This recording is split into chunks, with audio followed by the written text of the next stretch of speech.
Good morning 9th class students. आज हम नया चैप्टर पढ़ रहे हैं ग्रेविटेशन क्या होता है उसके बारे में थोड़ा देखते हैं। पहला आ रहा है gravitational force of earth. If we release a small stone without pushing it from a height it accelerates towards earth. The stone is when accelerate towards earth means some force is acting on it.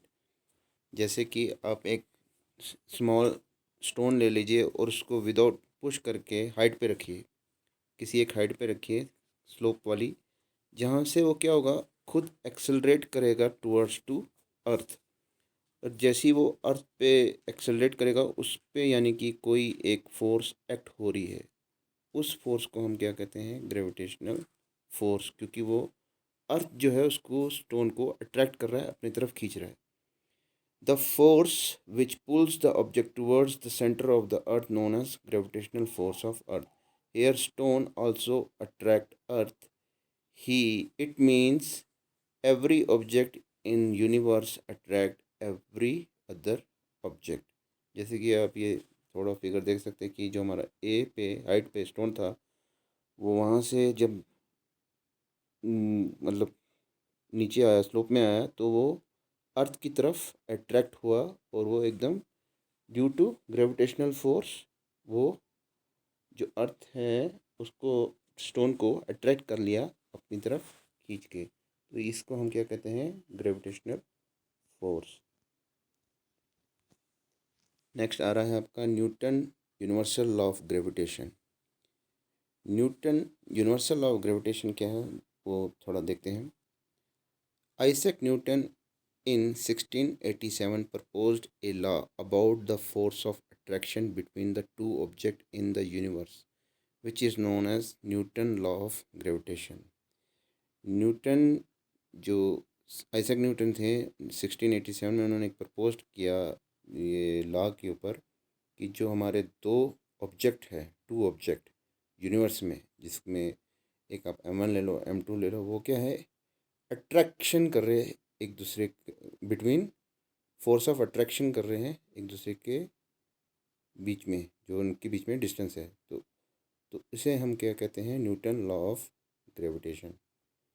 According to this law every mass in the universe attract every other mass with a force which is directly proportional to the product of two masses and inversely proportional to the square of distance between them।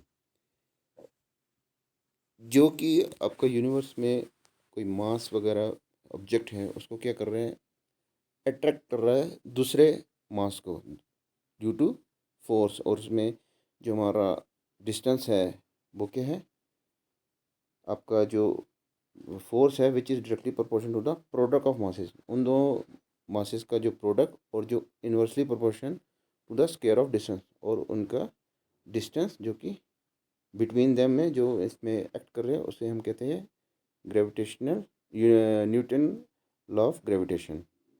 तो थोड़ा इसमें थोड़ा और देखते हैं। Let mass M1 and M2 of two object are distance d apart, then force of attraction F between them. अब पहला वाला था कि जो directly proportion of two masses,